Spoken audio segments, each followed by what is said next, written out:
All right, so in this episode, we are talking about the 19 signs of a Christian covert narcissist that you need to watch out for. Now, if you're already in the narcissist relationship with a Christian covert narcissist, which is not the only type of Christian narcissist there is, but it's a very popular one because they hide who they really are, and this causes pain and suffering.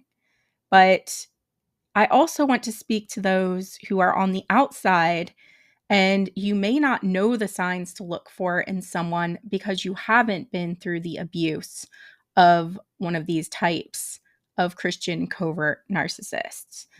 So I want to expose some of the things you can look for so that you might know that someone you love is in pain and suffering and struggling, and they can't say anything because of what they're going through. Let's jump right in. So, one, they will listen very well in the beginning. So, up front, they're an incredible listener. And this is because they're learning how to mirror your lingo. They are gauging how deep you care to go. They want to know how deep they're going to have to go, not just to join you in your walk, but to trap you by your walk. Then they will no longer care about your passion for the Lord or your walk with Him, because then they will begin to mock you. They will say that you're being self-righteous and that you don't like competition, and that they always feel as if when you talk about the Lord that you're competing or showing off that you know so much about Him. This is because you're revealing something you are passionate about. And these Christian covert narcissists do not want you to have what they cannot have, and that is passion. They do not know how to connect with the emotion of passion. They can mirror it to an extent, but they cannot have it. And so they become jealous, competitive, and they start questioning that you minimize time with your Christian friends. They start asking you to spend more time with them, even though they don't want to really spend time with you. They don't want to talk about your faith, but they just want to keep you from those who are drawing you into your purpose. Then, as soon as you realize that you're not spending time with the Lord as you were once passionate to do, because your spouse has suddenly become very needy at these particular times, at the particular times you're trying to go to church or read the word or fellowship with other believers, suddenly your spouse will desire your attention and your time. These are tactics. 3, the covert Christian narc does not have a face or identity of their own. They live behind masks. They gain access to these false identities by stealing yours. But you cannot be better than them in their eyes. And because of this, your identity will always be better than theirs in their mind, because your identity is real and theirs is stolen. And because of that, they will work very hard to dim your light. Your light must never be brighter than theirs in their understanding and in their opinion. That is because they don't have a light of their own. They live in darkness and in the shadows. Your light must never be brighter than theirs, as we said, because they are only borrowing yours, and in so doing, they're dimming yours. And now that they have secured you as their new supply, the only care they have is to wear this false identity in front of others. And the reason they wear these masks and false identity is to keep from exposing themselves to anyone else. The supply will see it, that is you, but no one else can see that. And that's the problem. As you begin to recognize what's going on, as you begin to recognize that your identity is being stolen, as you begin to recognize the games that are being played with you, you will see this, but if you speak on it, you will look crazy to others, because the image the Christian covert narc is portraying to everyone else is the image they're reflecting from you. So it's an image of a Christian, it's an image of a sweet and kind and passionate person, but they actually don't have that kind and passion of themselves. It's stolen. Very much. In fact, it's one of the things they care about the most, a Christian covert narcissist. They are cultivating this image by using and stealing yours to do so. Your image is becoming one with theirs, and that is what everyone else will see. So, the less you know of them, the more power they have. And so they'll listen well, as we said in the beginning, but this is where you'll become deceived because you'll think that they are listening, that they are caring, but really they are learning you. They will give you a lot of info about themselves, but you will realize that it's a bunch of nothing. They are very good at what is called word salads. This is talking a lot about nothing. This is part of the strategy to manipulate you to see what they want you to see. But really, you will realize over time that there is an entirely different thing that is being put in place. And what exactly do you really know about them? How deep can you really get with them? And when you bring up deep things, they will spin it around to be about you. If you stay with them long enough, they will begin to mirror your troubles, past, and issues as their own. And as you have had the web now spun around you so much at this point, you won't realize that they are just regurgitating your story back to you. I have heard this so much and experienced it myself, unfortunately, more than once in my life. And so, how it is seen by the outside world is not the same as it is to the victim, because the predator, the Christian covert narcissist, is showing you an entirely different image than the one the abused is enduring. So at this point, they're spinning, regurgitating your story back to you. And this is often not realized by the person who is the victim of this predator until they escape the web fully. And that can even take time before they can look back and recognize the traps that had been set for them and how they had been caught in them. I know this personally. So now, if you try to expose their true image, you will only look like the jealous and competitive one yourself. I know this sounds too diabolical to be true. To anyone who has either not experienced such a person or who has, but has never yet clearly seen what they are dealing with, the supply is you. You are beginning to see clearly. You are realizing the great danger you are in. You are losing yourself, your identity. You don't even know who you are anymore. And that's because this Christian covert narcissist is a parasite. And they take over everything about you, your identity, and your life. But in the process, they destroy you because your vivacious life is what gives them their supply. They hate to show vulnerability. This is number 6. They hate to show vulnerability. This is in the sense of revealing any true weakness of who they really are, but they will expose it to you over time. And this is when they begin to tell you that your relationship with them is no one else's business. Now, in a healthy relationship, it isn't anybody else's business. But when you're being abused, it is somebody else's business. And they will reinforce this many times in ways that cause you much anxiety and fear so that you learn to keep your mouth shut. And this is because they do not want their true image exposed.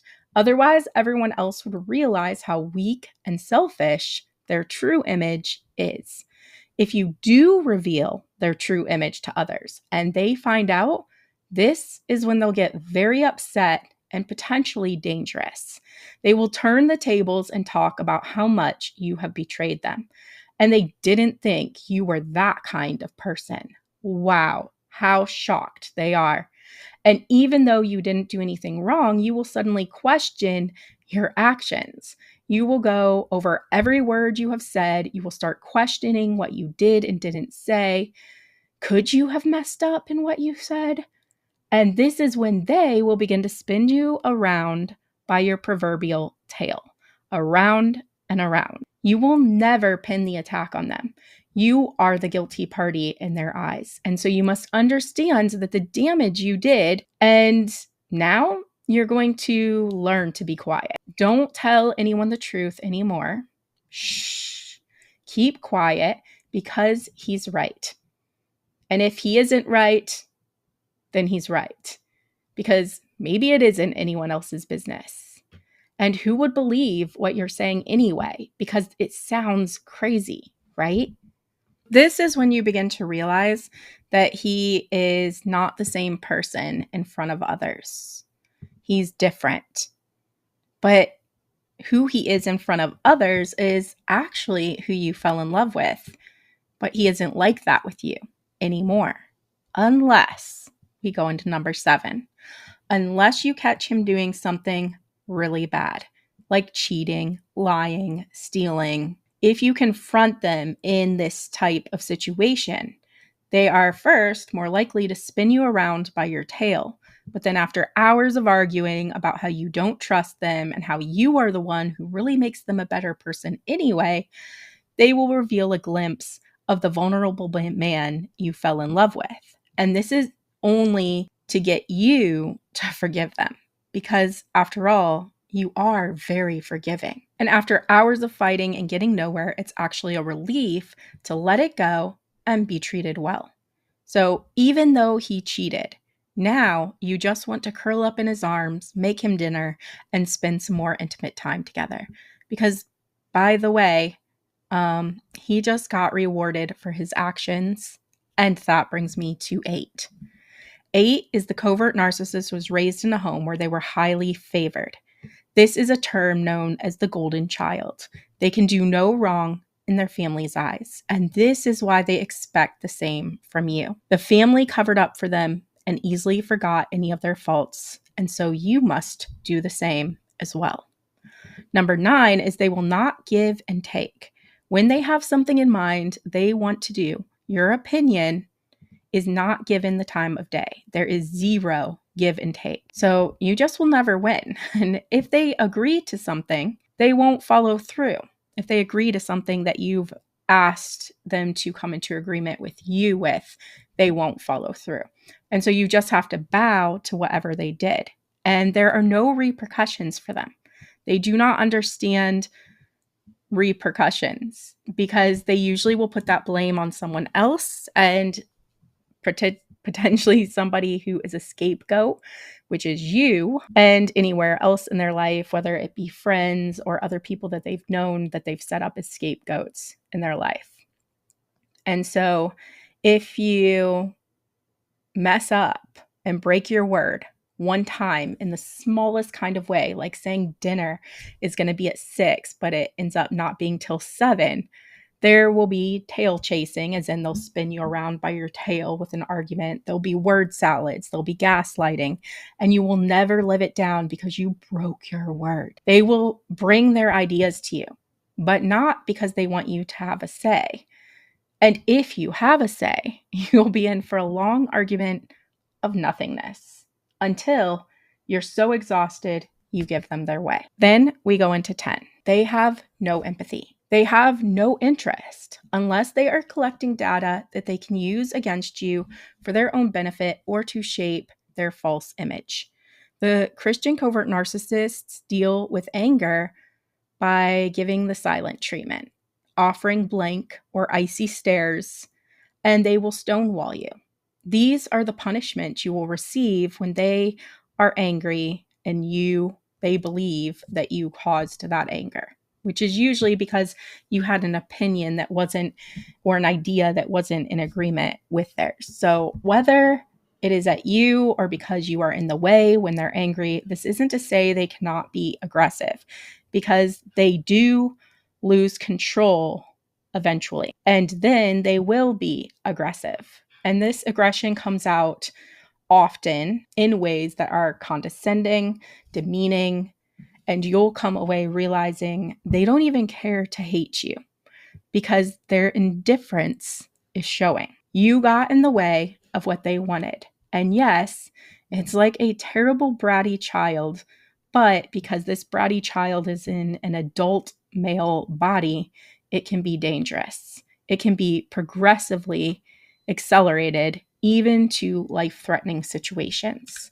12 is that it's interesting that you'll find out that such Christian covert narcissists take positions as church leadership roles of authority or authority positions in the military or such fields because they like to have command over others who they can see as less than themselves. They like to be in charge of those they are over so they can assume the dominant role and treat others as less than or weaker than them. This hides their false identity from being revealed that they are the one who is the weaker one. So they very much enjoy being told yes. They will not receive no. They do not respect anyone who stands boldly against something they have said or given orders to do. These yes people are those that we call flying monkeys. These will defend this narcissist and attack others to defend them. These have often long been under the sway of this covert narcissist and are so manipulated and trained to do so as whatever the narcissist says, they will do. They will believe it. So the covert Christian narcissist does not care about the truth. They only care to defend and protect their own image. They will both lie and keep secrets to protect themselves and their image and their own desires. 14, they do not understand or comprehend love. So you can give them all the love in the world, but they will not recognize it. It doesn't matter to them. True love is despised by them because they do not want to be in a mutual relationship with anyone. They do not understand passion. They do not understand purpose and passion for purpose. They do not want your feedback. They do not want to grow. They only want to protect and build on the image they have cultivated by stealing yours. It is how they see themselves. They do not see themselves as the weak person they are. They do not see themselves as the evil person they are. They only see themselves as the image of the mask they have put on, and they want everybody else to see that image as well. So if you expose that in any way, you become enemy number one. Instead of love, those that are with these types will learn a different word. It is not hate. It is indifferent. They do not care to even waste their energy to hate you. They don't have any type of passion to give you to hate you. So unless you are in their way or in way of what they want, they might actually get aggressive, and this can come across as hate, which will make you feel like, oh, if they hate me, then they loved me, right? But no. They do not look for love. Love is of no benefit to them. They desire obedience, submission, and compliance. And because they do not understand the concept of give and take. So in 15, are you still hoping for there to be softness inside of them somewhere? There's not. They cannot have this. They are indifferent to you. Stop hoping for them to change because they won't. They are what the Bible calls turned over to reprobate minds to believe their own lies. 16, they are not willing to be compliant at all. So have you ever had an argument with one of them and been like, look, I'm bending in these areas. Can you bend here so that we can meet in the middle? They will look at you with that icy gaze and then often give you the silent treatment because that's not even an option. And suddenly you feel as if you did something wrong and you're questioning what you've said again, because how dare you expect anything from them? They do not love or know relationship. They only know their way. And if they don't get it, you get ice. Have you ever had arguments with the covert Christian narcissist if you've been in relationships with them where you're trying to tell them what is normal? Look, it's normal for this and this to happen. And they look at you like you're a strange creature from outer space. There is no normal to the narcissist. Normal does not apply to them in their minds. They do not abide by normal rules of engagement. So even if you're trying to tell them what normal is or how it should be expected in a scenario, they don't care. Normal rules have never applied to them. So why would they think it applies now just because you're saying it? 18 is the Christian covert narcissists are willing to play a long game. So they enjoy the hunt. They have patience to lure you in and seduce you and manipulate you. This is what feeds them as you become their supply. This means that destroying you to take on your identity is their supply. This feeds them. So 19, what should you do if you're in a relationship with a covert Christian narcissist? Find support that can begin surrounding you while you're still in the relationship. And this doesn't need to be something you share. You have to stop sharing so much information with them. Then this support that is particular to supporting those who are in these types of relationships, because any other support will not understand. So you need to find a support group that understands what it's like being with this type of person, because you cannot change them. You will not change them. So if they're escalating now, they will continue to escalate. So share as little info with them as possible. I know it's hard to do because you've been conditioned in the relationship to tell them everything, as you have been conditioned to believe that this draws you closer to them. But that is because whenever you offer vulnerable info about yourself, you will get warm and nice treatment because they are actually gathering information data to use against you. So be sure to sign up in the link below if you are in such a relationship and you want to be added to our mailing list to be alerted when we launch our support community. I know it's a lonely journey, and coming out of such toxic and dangerous relationships can often be difficult because most family members cannot understand what you've been through. Everyone has shown and seen one side of him, and you have been well trained to guard that image for a long time. So that is something that you're going to have to undo over time. And that only comes by understanding the truth. And that's why I'm doing these videos, not because we want to keep talking about that, but because it needs to get into your understanding that this is bad. This is dangerous. This is unhealthy. This is not right. This is not Christian. Remember, 2 Thessalonians 3:3 says, "But the Lord is faithful. He will establish you and guard you against the evil one."